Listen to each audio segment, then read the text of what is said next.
What's out there? What creates the shadows in the corners or the creatures of the dark? Who are those on the other side? What do they have to say? This is the Gateway Podcast. This is not your normal style of paranormal talk radio. Brought to you live from United Public Radio Network, 107.7 FM New Orleans.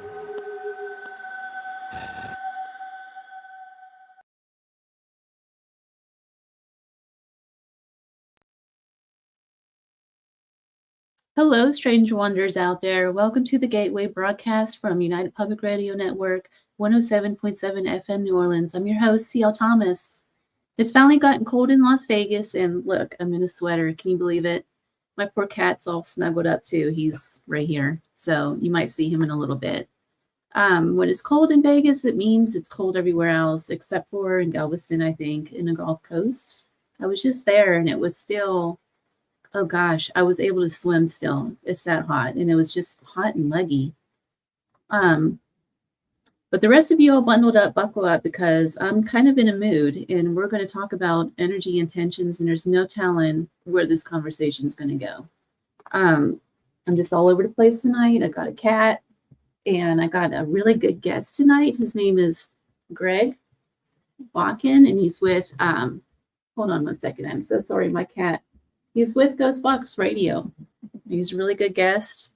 But anyways, energy intentions are the idea that focuses your thoughts, energy, and actions on what you want to achieve and create in life. And then supposedly those things happen. This is based on the belief that your thoughts and feelings can influence your life's outcomes. A lot of people believe this. There are many famous authors, musicians, artists out there, just really great people who have really done great things using these concepts. But what does that mean when you put this to the spirit realm? We're going to talk about that. Let me get him on here. Greg, welcome to the show. Thank you very much. How are you? I'm doing good. I'm kind of in a mood tonight. Uh-oh, here we go. Let's do it. You just never know what I'm going to say tonight. I'm kind of in an off mood. There's a lot of crap going on in the paranormal world right now. Yeah. So, But your cat is huge and amazing. So that's all that matters. So it's just beautiful. What's your cat's name? I'm sorry, I have to ask. Oh, so that's Loki. And, it's a funny story how I came upon Loki. I used to have this barn on my property in Nashville. And every year, it never failed, there was a litter of cats that would be born under the barn. And the last summer I spent in the house, no, it was actually the last winter I was in the house. This group of Maine Coons were born, and then the whole family disappears except for this one little itty bitty tiny cat. And so immediately my dog I have a golden retriever. She starts carrying this little itty bitty cat around. And then she starts bringing it in the house, and I did not want another cat, so I kept putting them back out.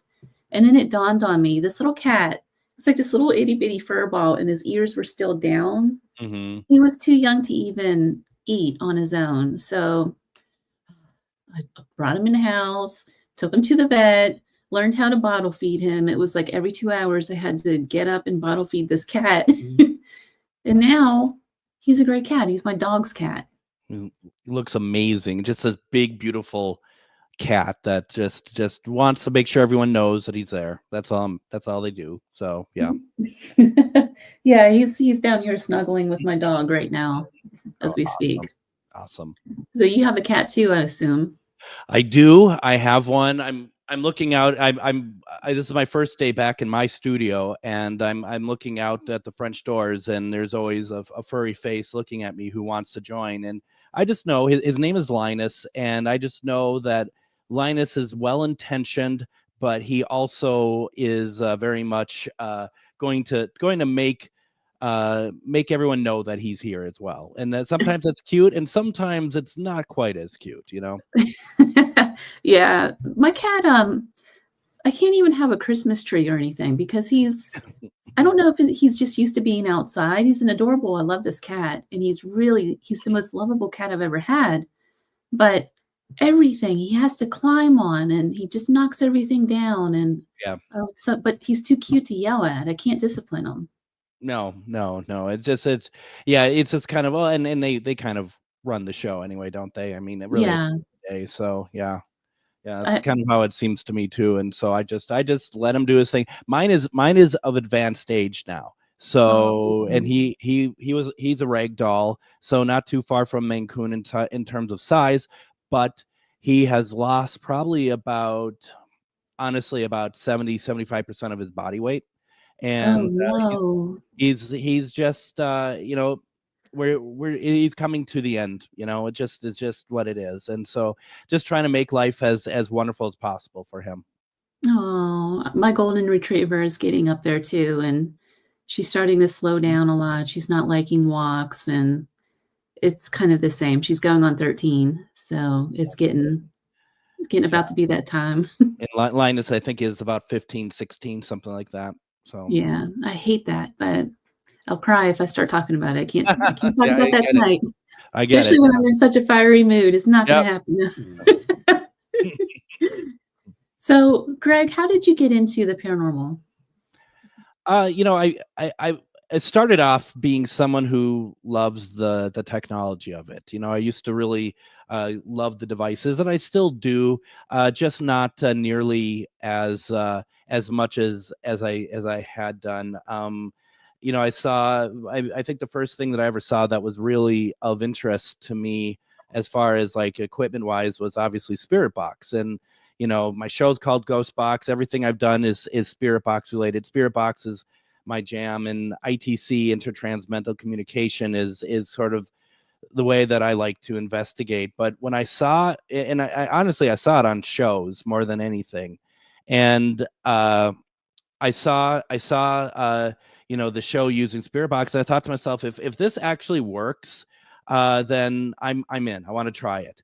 So a friend of mine that I worked with in downtown Minneapolis, he was into this as well, but he didn't work at the same. He worked at the same company, but he didn't work in the same location. He lived down in Texas, but he'd come up like once a quarter or something like that.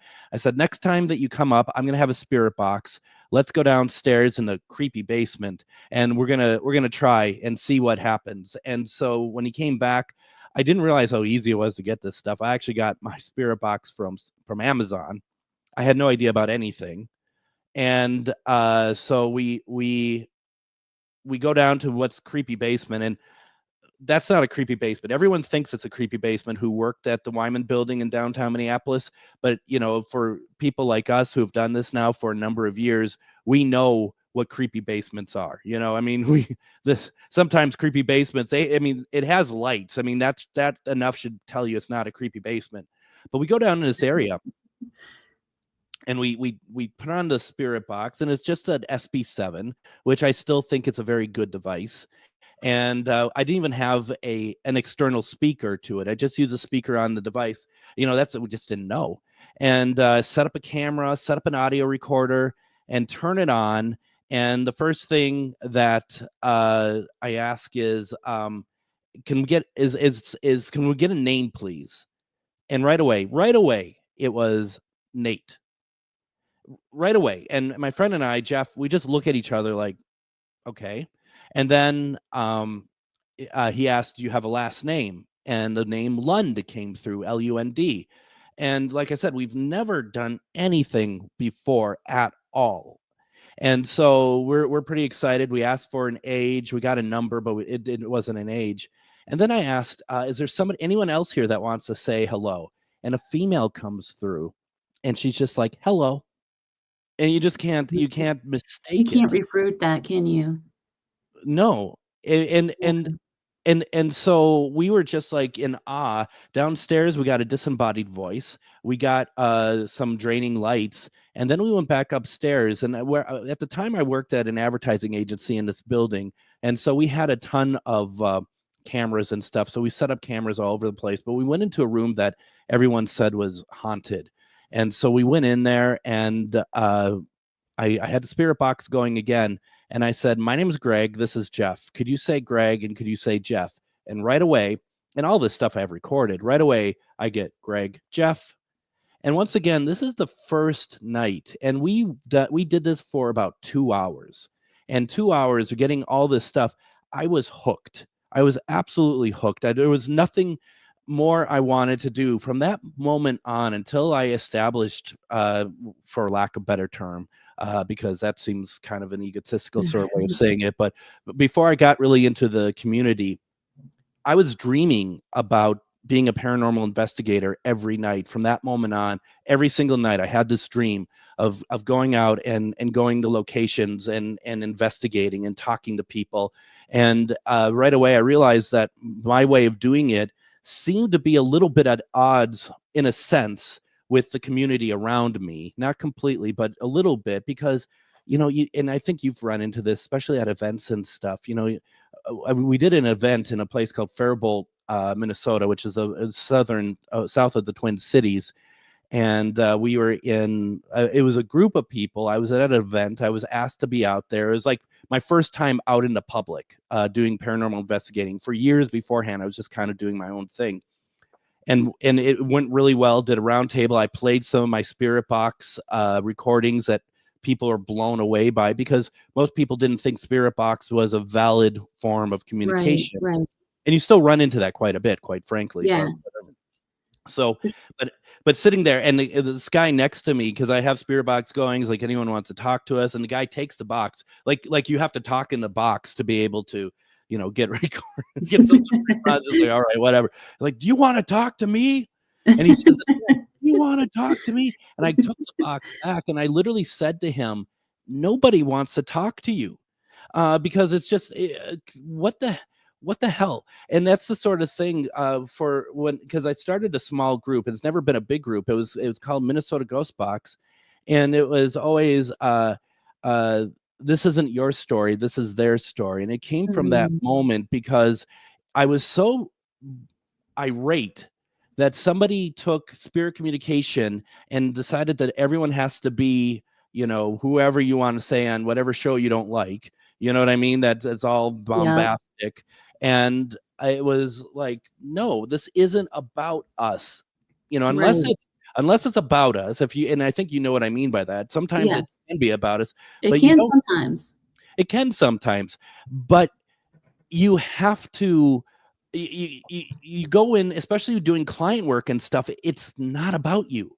Stop making it about you. So that's where I kind of got in, and that's where I created, the mantra for myself, at least, that, you always attract the energy that you want to be around. And so, yes, absolutely. All my friends, all the people I do my work with, we're all the same belief of how we handle clients, how we handle the paranormal, how we handle spirits. We teach classes. My friend Char and I, we teach classes on it. So, long story short, I guess, is, it started off just as communication. I still use spirit box all the time, but I also now believe that I can bring in mediumship to help bring forth who I want to talk to. And actually, it's not so much like I hope we can get them in. It's like, I see you, I'm pulling you forward. That's kind of where how I approach it these days. And that's how I work. Honestly, I go in and I'm not real interested in the stories that are associated with a place. I've noticed like a lot of paranormal investigators will go into a place. Goldfield is a good example. There's a story about a baby being thrown down the well, which that story is completely false. Mm-hmm. If you look it up in archives, there wasn't even a well on the property. The person that are saying that did it didn't never was even on foot on the property, et cetera, et cetera. It doesn't matter if it's a false story or not. It's not there. And that's what people always go in and look for, though. Mm-hmm. So instead, I like to go in and intentionally try to pick up on the spirits that are there and communicate with them. And it's almost never, and I do this at all locations, it's almost never what you see on television and investigators and what's popular, the pop culture stuff. It is. And I think what frustrates me, I don't mean to cut you off, I apologize. But what frustrates me is that some of these locations, that's the lore that they want to protect. So, and I'm not saying about Goldfield. I've the closest I got to Goldfield was outside the building, and we just drove by, and that was that was amazing on its own, because I've always wanted to go in there. But there's places that are nearby where I am at that they don't want the truth out there about who these people are that they kept talking about for the last 20 years. And it's really because it might upset the balance of of what they've heard and whatnot. But I mean, the thing that I think most people miss, first of all, the places I'm thinking of are amazing locations. I don't think they have anything to worry about. And secondly, I think that's the thing that we seem to forget as a overall paranormal community, is that it evolves. Everything evolves. As soon as we learn more, it evolves more and more. So why not be like, oh, you know what? We thought this was the way it was. Yeah. And whoever responded to us with that name, they must have been, someone else, because now we found out this or whatever else.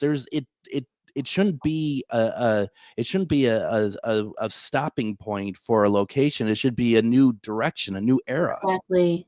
And who's to say, why do we stipulate that only one spirit can be known in a place anyhow? Especially with these old buildings that probably had 100 people go through them, right? Yeah. No. It's incredible, isn't it? And some of these places they have like a number of them, which is fine, and that's great. But you're right. They're always very tragic stories. Yes. There's never one where it's old man Zeb and he died of old age, rich and happy. That you'll never get that at a location because maybe people don't want to go to see Zeb, who is super rich and happy. Well, it's funny you say that, because Goldfield is one of those places where everybody says, oh, it's so evil. There's a lot of evil spirits there. I have not once got any of that from Goldfield. Not once. I've always gotten really good spirits. One of them actually kind of helped me through a depressional phase, when I was there. It was that kind of direct communication. Yep. Another example is when I was in Virginia City, there's a place called the Silver Queen. Yep. That everybody says, oh, it's an evil woman that lives there, or not lives there, but occupies that space. And the communication I had with her, that connection I had, was such a healing feeling between the both of us that it's hard to put into words. It's, at first I had to get out from this woman. And it's interesting we're talking about ITC, because the get out, I heard it audibly. Mm-hmm. The camera that was in my hand did not pick it up, but I had another little recorder that did pick it up. And it's real echoey and everything. But later on, I tried to communicate with the spirit, and just briefly, we had a short connection, and it was like, wow. It was almost like we kind of melded together because we both had the same similar experiences. And it was just like we were able to let it all go at once. It was really cool how it worked out. So maybe our intentions when we go into these places, maybe the intention is, if you're looking for that bad energy, that's what you're going to pull out of it, instead of going in or if you're going in trying to film something and all you're looking for is that activity so that you can take it back and have something, evidence or whatever, that's the kind of energy you're drawing to yourself. You're really not drawing in anything else.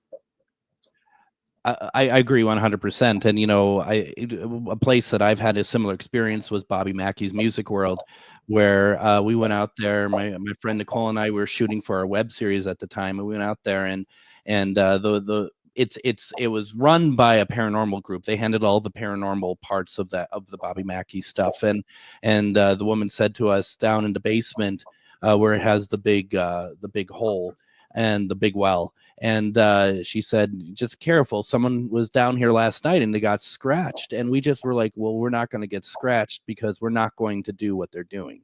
I can guarantee that without even knowing what they did to get scratched, we're not doing it. You don't just, I firmly believe you do not just get scratched, that you are provoking in some way to get scratched. Yeah. So, and sure enough, we didn't get scratched. People were, when I posted on Facebook, oh, we're going to Bobby Mackey's, people were just like, don't do it. Some people are like, I'm praying for you. And I'm like, it's fine, folks. It's all about intention. 100%. That's part of the fun, though, of watching some of that stuff too, though, isn't it? It is, but it's getting hard. You know what ruins it for me though, because it was fun, and I used to watch something like Ghost Adventures because Mhm. it's like there's something kind of scary about some of this too. The problem is once we got into the community and how many people, and it didn't matter to me if they believed it or not, but that they were doing the same sort of things that the Ghost Adventures crew were doing.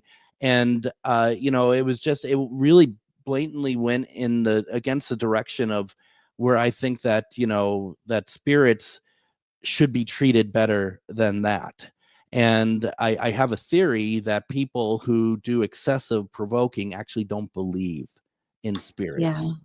That's always been my thought, is like, it's because it can look really cool to some people if you're in a dark room, yelling, if you don't believe. And then you get those moments when it actually suddenly something happens to them and they're just like, oh, this is real. Yeah, it is real. and you probably have an attachment, that's just how it is. That's interesting. I do like that. I like Ghost Adventures. I watch it every now and then. It's a fun show to watch whenever, just for entertainment reasons. Absolutely. And they used to go to really cool locations and stuff all over the place. But I remember the one show they had, and it's always my favorite one. I've talked about it before, where they used to travel overseas and they went to, it wasn't Bran Castle, it was Dracula's, the real castle that he lived in. And I forget the name of that castle. I remember that one. Yep. And I remember when he posted that. Right? Yeah. And you remember they posted that they were going to stay there and this and that. And it was all scary. And all his fans was on there going, Zach, don't do it. It was kind of cute. Well, and it's there's a reason why that they're still the top when it comes to television. I think the way that they shoot the show is vastly different than all the other ones that, I mean, there are no other shows really, I mean, apart from now Off of Travel, and they there's more of a very cinematic sort of way that they tell their story and whatnot. And there is a reason, and Zach himself is a very good business person. Yeah, I mean, he's just very good at what he's doing, and being able to turn that haunted museum and everything else. And I think it's easy to and I say this about to myself, to rip on him and rip on them, but they know how to do it. I think where I get frustrated is that people take it at face value. Yes, and that's the problem. That's the problem with it. 100%. Go ahead. Sorry. I'm sorry to interrupt.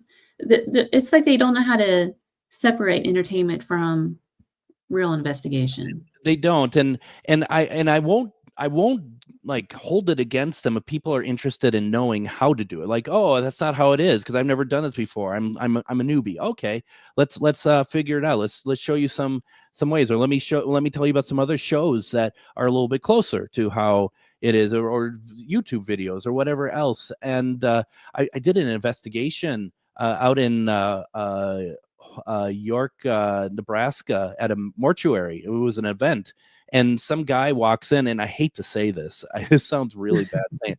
He walks in, and you're like, you watch Ghost Adventures, because he is all cladded out in the vest with all the equipment on his vest, and just all and sure enough, at the end of the night, because we all separated and we were in the basement and or in the back room, and we're doing an experiment with another group, and all the lights are off, and he's just like, all of a sudden he's like, I've been scratched, and I'm like, lights, and someone turns on the lights, and I go, where's the scratch? He goes, my neck. Well, look, there's nothing there. Oh, okay, so let's go back, and we start doing more stuff. All of a sudden, my neck, I've been scratched.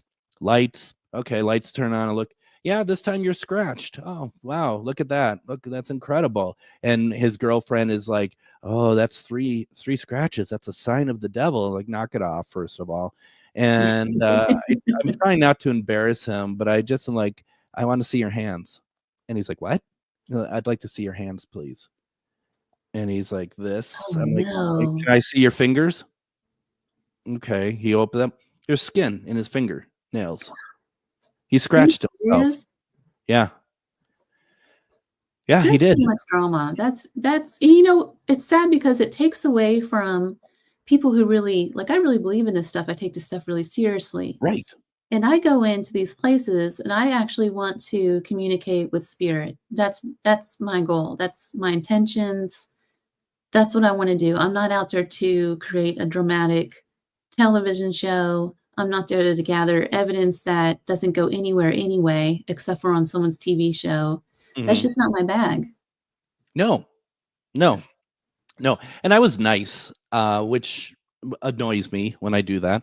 But I was like, because I kind of did it privately, and I said, you stop all this nonsense about being scratched and go, and I won't bring anything up to everyone else that you're fake. And just kind of, yeah, because it's like people are there, they're paying money. I don't want to cause a scene. But it is just like, come on, why would you do that? And like, do you think we're gonna look at you and be in awe? People were like, I think people are more afraid of him at that point because like, why would something scratch you when there's been no indication the entire night that there is anything negative in this location? You know what I mean? So. Yeah. We have a lot of comments tonight. I just want to give a special shout out to Jenny Davis out there. She's on here. She's a really sweet girl. She's been having a tough time on social media. Love you, girl. Michelle LeBaron, love you too. Joanne Stewart, how are you? Nancy Kelly. Let's see who else is on here. We do have a question. Somebody wanted you to tell a story of the doll behind you. So that's obviously it's a nod to Annabelle from the Warrens, and the thing is about this is a vintage Annabelle or vintage Raggedy Ann. It's not Annabelle, it's Raggedy Ann. But I had joined the Warren Legacy Foundation as an investigator a while back, and I was going to be working on one of their live streams. So I thought, well, I'm gonna set up this, lack of a better term, studio, because I do my nightly radio show from here as well. And I thought, well, okay, I'm going to get that. So I went to Etsy and I got a vintage Raggedy Ann doll, and it shows up a few days later. And it's no sooner than I literally take the box from the stoop, bring it into the front door. My friend Shar, who is a very gifted psychic medium, we do a lot of investigations together. We teach classes together. We work a lot together. And I get this message from her, and she's like, "What did you bring into your house?" And I'm like, "What?" And so I type back. I'm like, a doll. It's like, well, God, what did I do? And I'm just like, well, of course it's a Raggedy Ann doll. And she's just like, well, it's, it's just a different energy suddenly appeared, and I don't know what happened. And so ever since I got that, she said it's a male energy. Ever since then, when I come into the room and stuff, I always make sure to say hello.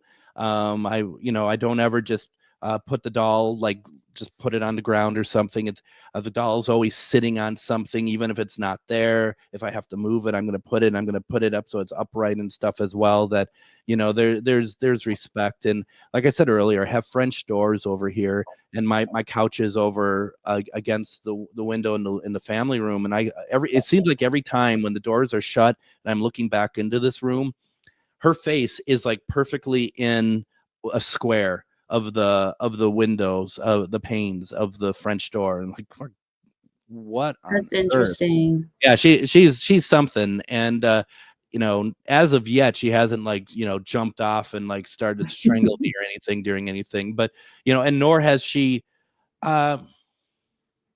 She may have moved once. But and it was interesting too, because I had Robert L. Sloan on. He is, he has written about Robert the doll and stuff. And night that I was in here interviewing him, and we're talking about Robert, suddenly an article of clothing on me just gets pulled up. And, it was really just kind of like, what on earth happened here? And I don't think it's her. I think it's Robert the doll, actually, because I do know when you talk about that doll, you have to be very, You very, do. I have a story right. about Robert the doll. Yeah. So remember the Hurricane Dorian that came through? Oh, sure. Yeah.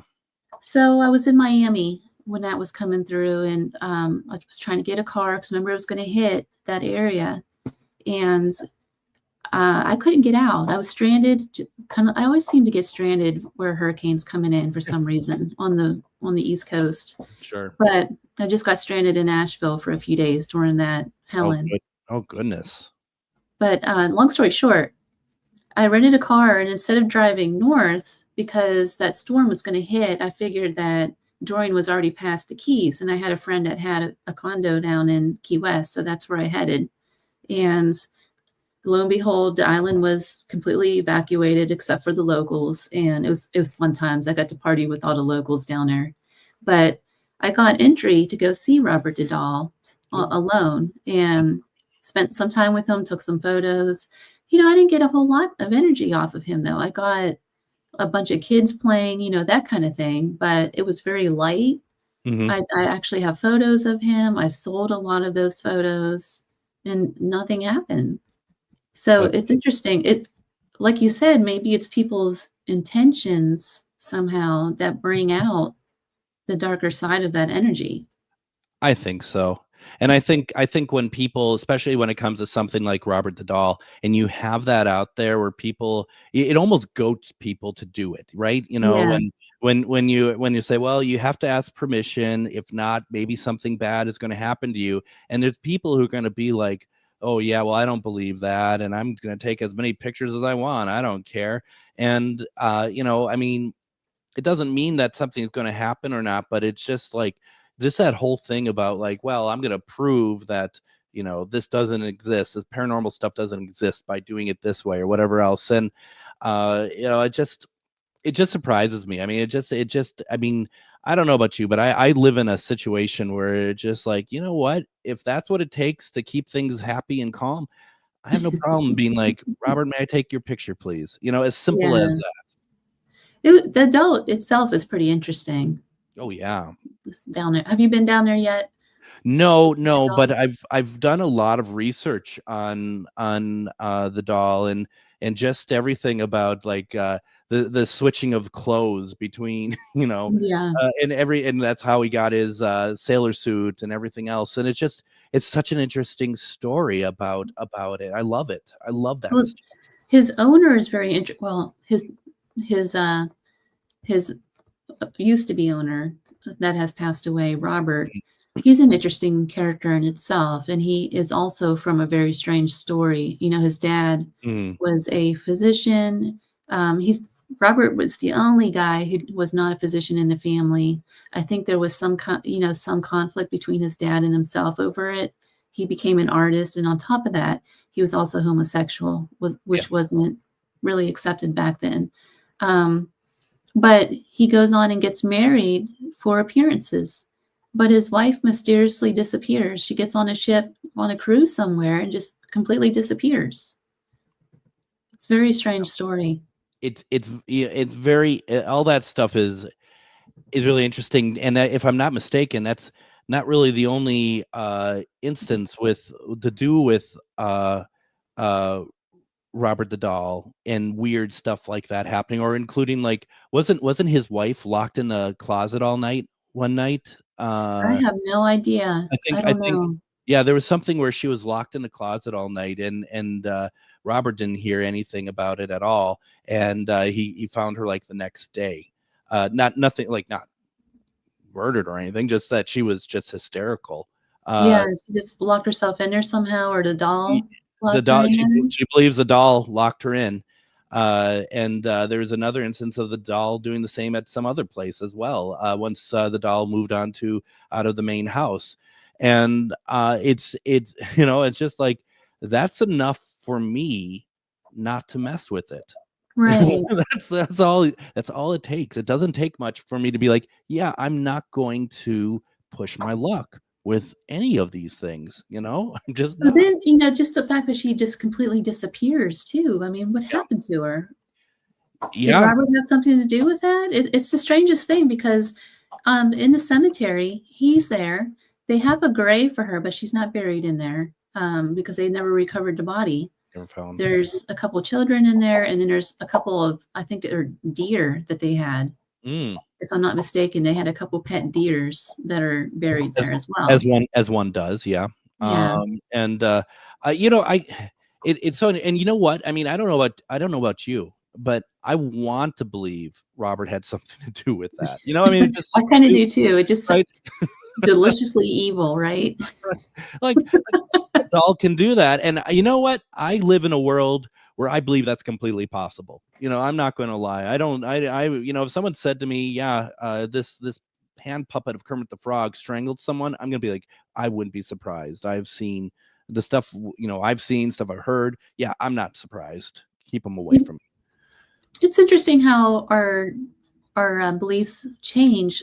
It seems like every time I experience something new, something that was true to me one day is not the next, So I used to believe, because I sat with Robert for a while and got absolutely nothing. I got more from the building than I did from Robert, honestly.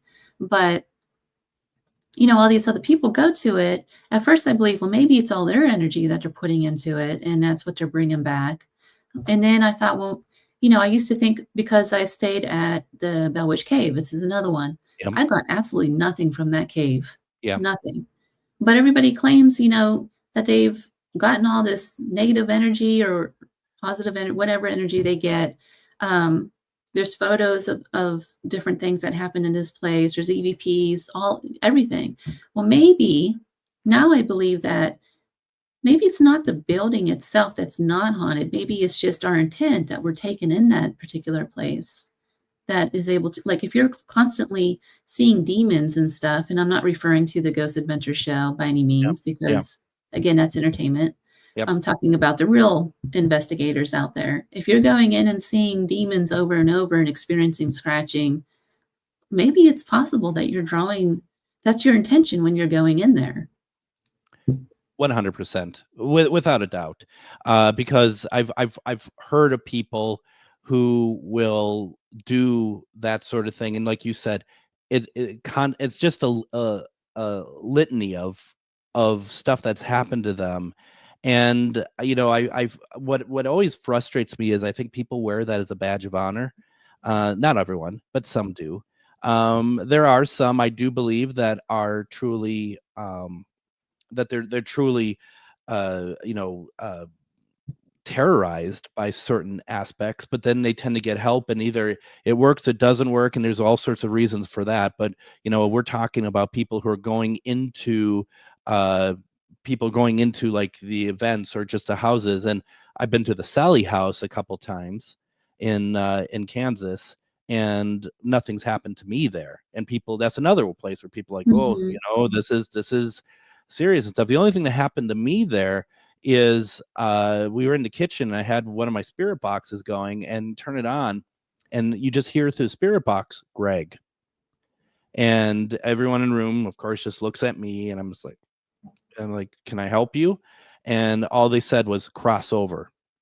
And now that I say that out loud, I hope they didn't mean me to cross over. I guess I took it as me helping them cross over.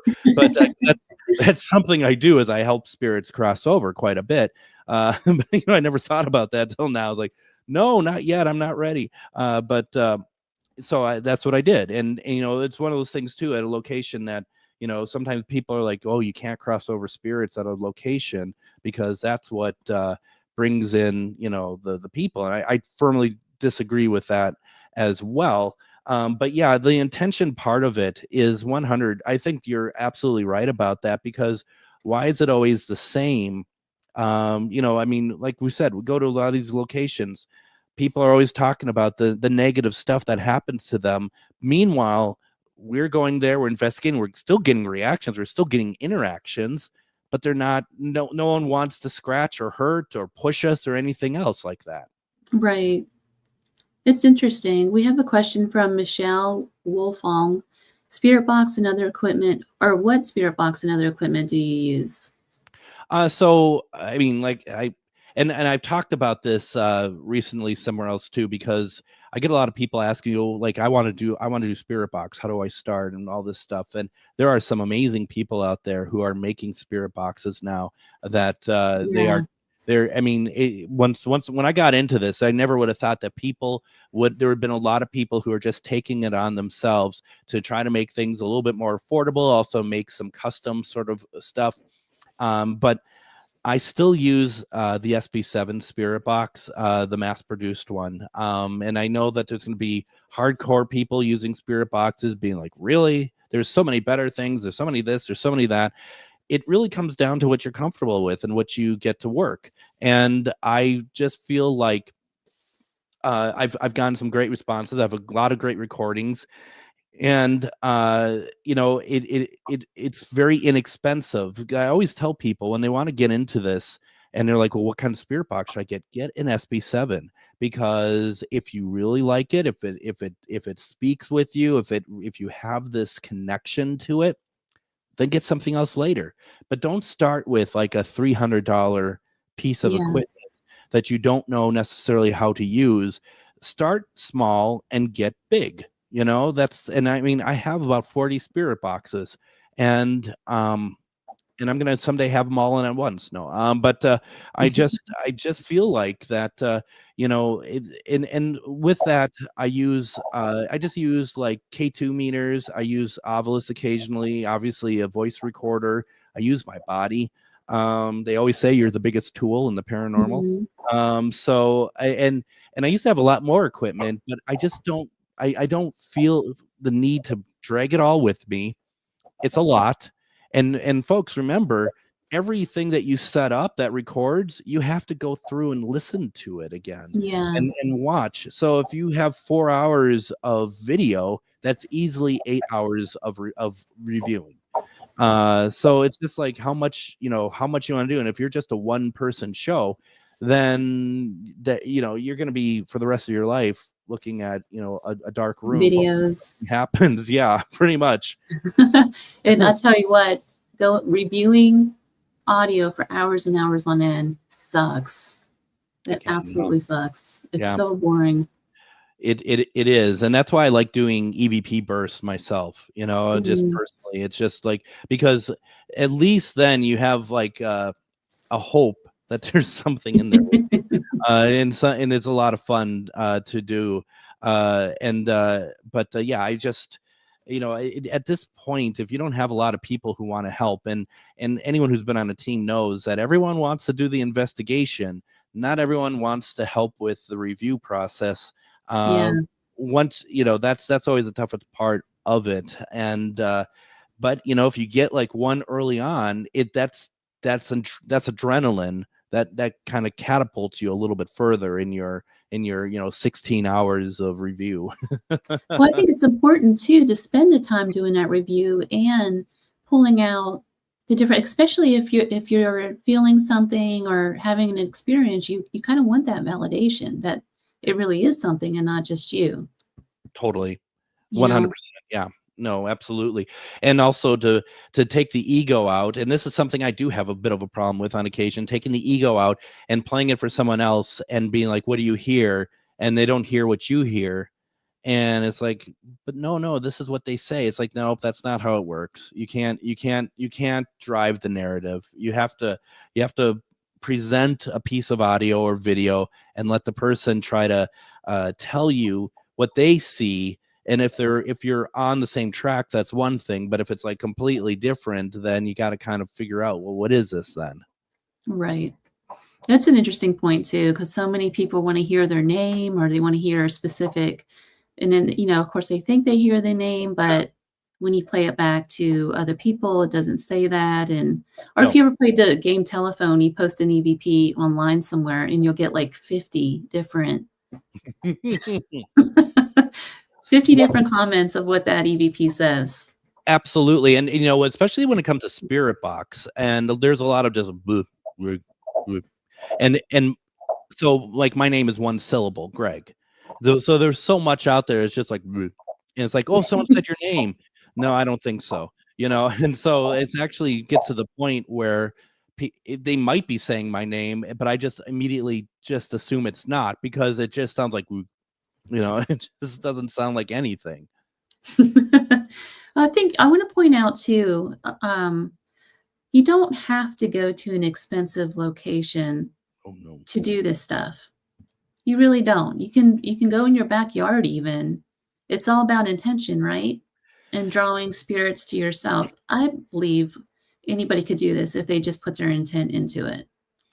I think so too, and I think what's important though with that, in my opinion, is that you really want to be careful that like you said, your intention is very clear. Who you want there, who you don't want there, and then closing out the session, whatever you're doing, everything's a session. If you're just even doing an EVP or whatever else, and then making sure that we had this wonderful time together. Go home. You need to go back to where you came from. You can't stay here. Because especially if you haven't done this before, you got to be very careful. And I think that's where we run into a lot of issues with people who don't respect the fact that spirit doesn't necessarily do what we want them to do. But if you ask them, they should be able to do something. They should be able to do, like, okay, please, I will open up another session some other time to talk, but you have to leave now. That's the sort of thing that you should do. And it's just, I always tell people, just be careful. Just, don't be in your house and be like, trying to conjure someone in or something, I would probably start with, maybe a past loved one that passed away, maybe get a message from them, that sort of thing. I know there's a lot of people out there that always say that they contacted celebrities and that sort of thing. I always feel like there has to be some sort of connection, though, to communicate with some of these entities. I don't know. It's interesting because I try to show that you don't have to have a connection. You do? And that doesn't mean that I'm right, though I am. No, I'm just kidding. But but I also really like to show proximity doesn't exist either. I did because there's no time and space, so you might be onto something. Exactly. So because I did one, and I had recorded it with actually what we thought we brought in both President Lincoln and Mary Todd Lincoln, and Mary Todd was extraordinarily clear, and it was an intelligent response to my fumbling question. And there's no reason. I have no connection with Mary Todd Lincoln, to my knowledge. So that's kind of what I wanted to do, and I've brought through spirit box. Now here's the thing, also though, to be perfectly honest, just because she responded intelligently, that she responded to the name Mary Todd Lincoln, we don't have proof that it's Mary Todd Lincoln. I feel it is, but that doesn't mean that. I don't know if that's enough to be like 100%. But I can say with certainty that I got an intelligent response from someone with a female voice, which is great. And so I feel like that once you start doing that. So I started trying to bring through all sorts of people, like people I should have no business trying to bring through. And so you end up with, I thought, well, if I had Lincoln in, why don't I have Booth come through? And he did. And he wouldn't talk to the spirit box about the assassination, but he would talk about his acting career. And then he wouldn't leave my house. And I also have brought through aliens on my spirit box, and this is where it gets weirder. And once again, that's intention. That was the intention. I didn't want spirit to come through. I wanted aliens to come through. I wanted a gray to come through. I had tried before and nothing happened. And so I was, one time I was absolutely determined. I was in my kitchen and I'm like, I'm going to get them coming through my spirit box. The problem with this intention though, was I wanted them so bad, they actually came into my house. And so, you get this thing where if you ever seen the movie Signs and there's like Mhm. this shimmering, I was getting that in my house. And there is a moment that I'll never forget when the spirit box starts going faster than it should. It's at its fastest sweep speed. And for those who don't know, it's like, but this is going much faster than it should. And at some point I asked some question, and the response was, "We're coming." And I said, "Are you coming to Earth? Or are you coming for me?" What's that mean? They responded, "For you." They're like, "For you." And Ooh. that was a turning point. And then people started to feel ill watching, including myself. And so I'm getting in the comments like, "What's happening? I don't feel right. I don't feel good." All this stuff. And I always think, and so, people are like, "Don't do this stuff in your house." And I would agree with that. And yet here I am doing it in my house. One of the great examples of how this, works is if Linus is around, that means it's pretty safe.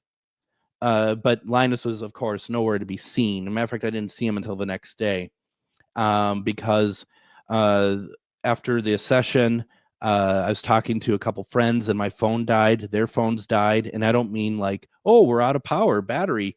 I had to go get a new phone, and then the next day, I'm sitting there and I'm doing I'm working from home, and all of a sudden, I get this nosebleed. All of a sudden, blood just comes out of my nose. And the whole night, there was something, and maybe it's just my overactive imagination, but there was something in the room, my bedroom in the corner, just watching me the whole night. You could just feel it. You could just feel it. And once again, no sign of Linus, no sign of anything like that. The stuff that you need to feel good about yourself, they are gone. They're long gone. Um, and that was one of the first times that I communicated with what I believe were grays, actually. So what did you do then? Cried. No, um I'm like spellbound. Then what happened? I believe once you establish that contact, they never leave you alone. Like you are now on the list. And so that started a period of time that was a very kind of, I don't want to say dark, but it was a very difficult time. And that lasted for a period of time, a few months, and then I had COVID, which that was a different sort of COVID than I would have expected. It nearly killed me. And I had a lot of people who are in the metaphysical community telling me that there is a sharp connection between myself and two other friends who have had alien experiences at different times in their lives, that suddenly I have now completed that connection. And these are people who are not necessarily close friends with these other people. It's just that this is where it went, and so it's like an ongoing thing. And I've now done a number of CE5 experiments, which is Close Encounters of the Fifth Kind. I talk about it a lot on my show about trying to, because a Close Encounters of the Third Kind is like seeing the ship and be like, "Oh, ship." Fifth Kind is getting them to like be face to face with them. And so, and we did one about 3 months ago, with once again frightening results. It was like there's a moment of wondering, and this is like the intention setting. Was this a responsible thing to do? At the end of the day, and because I had a friend with me. Is this responsible? Is this a smart thing to do? If I just put myself and my friend, is it danger, or is it, abduction, whatever it is? I mean, he totally agreed to do it. It wasn't like I just, kidnapped him and like, we're doing a CE5, but it's still like, I'm the one that's putting this forward. And we were seeing stuff I personally have never seen before in my life. Well, did it have a positive outcome? Meaning, did you have some sort of spiritual growth from it? Was there any goal that you had in mind to accomplish with this communication? What was the end goal? I think the end goal would have been an understanding. And the end goal also is there is time last year that I was out with friends, Shar, Denise, and Ernie Pack over in their place in West Point, Kentucky, and we saw Bigfoot. And it wasn't because we're going, in the woods looking for an animal. It was because it was through intention that Bigfoot appeared. Because Bigfoot, for lack of a better term, they've been calling them forest people, forest friends, but their belief was that, along with another person who they've done a lot of work with, and he's really the person that does this, Greg Yost. It became very clear that it wasn't because they're hiding in a tree or hiding under some leaves in the forest, is that they're coming through a portal because you asked for them. And that became a kind of an obsession for me personally when we're talking about intention and talking about the fact that suddenly for me, and I'm sure I'm late to the table here, but suddenly to me it became clear that we're looking at the way that we want to reach out to spirit is no different than how we want to reach out to Bigfoot or how we want to reach out to aliens, because it's all energy and it's all intention. So you can now take it to a different level of it. You're just saying who you want. And we've tried this on multiple occasions in different areas. And what we found, and when I say we, is myself and my friends, we have found doing this that every single time something happens that we cannot explain, that is not like, oh, it's, oh, well, if something snapped a twig in the forest, it could be like a squirrel, or it could be a whatever. It's much more than that. It's deeper than that. And that is that's where it's starting to be the payoff of, like, suddenly I feel like that we are all on a plane that we don't realize that we're on, and that we need to be able, we need to explore it more and own it. Have you ever heard of the Robert Monroe Institute? I've taken the Gateway program for remote viewing twice. Yeah. And the late Robert Monroe started this program back in, I think, the 60s. And he says his motto is, we are more than our physical body. And because we're more than our physical body, we can reach this other spirit world for guidance, for self-help, for just about anything. We can tap into that spirit realm for information that would benefit us in some way. So what you said about communicating with Lincoln or with, I just said, well, we can't communicate with celebrities. Well, I'm probably wrong on that if you put it in those terms. And even the work of Napoleon Hill, I think it's Think and Grow Rich, maybe, is the book. Okay. If you've read that book, he wanted to accomplish something, and I forget what he was trying to do. I think he was trying to write a book, maybe, or something along those lines. And what he did was, to finish this book, he called forth, like you're doing with Lincoln and his wife, who was a medium, by the way. Yep. And what he did was he called in, like, all of these people. I think Tesla was one of them.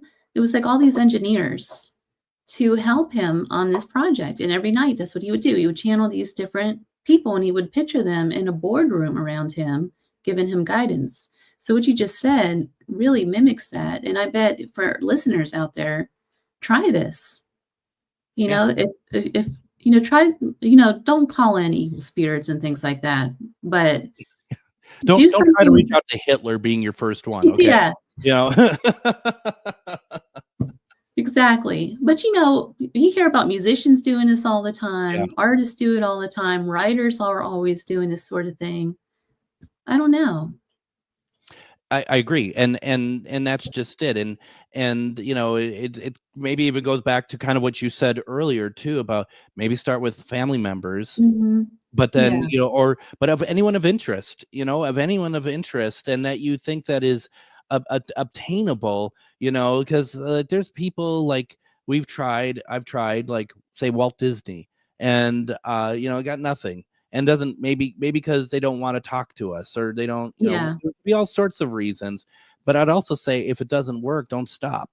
You know, just try and also close out your session. You know, just be respectful, you know, do your protection, whatever you need to do, and have a little bit of fun with it. But then when it's done, make sure everyone knows it's done. And but you know, that's just it. And I would also recommend too, if you're going to go out into a forest and start asking for Bigfoot, that you might want to be a little careful. We did that a few weeks ago at a location, and it was my friend Char and I, and it became like we are just walking around in the forest. We don't know what's in the forest at all. And I don't even mean animals. I mean, who knows if there's some other person here that, you know, hiding or whatever else. And, you know, so it's like, you know, I'm not a gun person, but it's like, well, maybe I need to bring some mace or something, you know, just be careful out there. I don't want to find out that someone, like, you know, lost an arm or something out there and I said, well, Greg said just go out to the forest and, you know, Bigfoot's there. You know, you know, I want you all to be careful trying anything like that, because it's a lot, but also you have to believe that it can happen. You know, you can't go out there and be like, oh, I don't know if this is going to work or not. Any aliens here? Yeah. You know, I mean, you have to really. It's all about intention. Gotta Well, have Greg, intention. we're at the bottom of the hour. Where can people find you? Right here. No, I do a nightly radio show on AM950 called GhostBox Radio with Greg Bakun, which you have been a guest on, which was a great and great experience.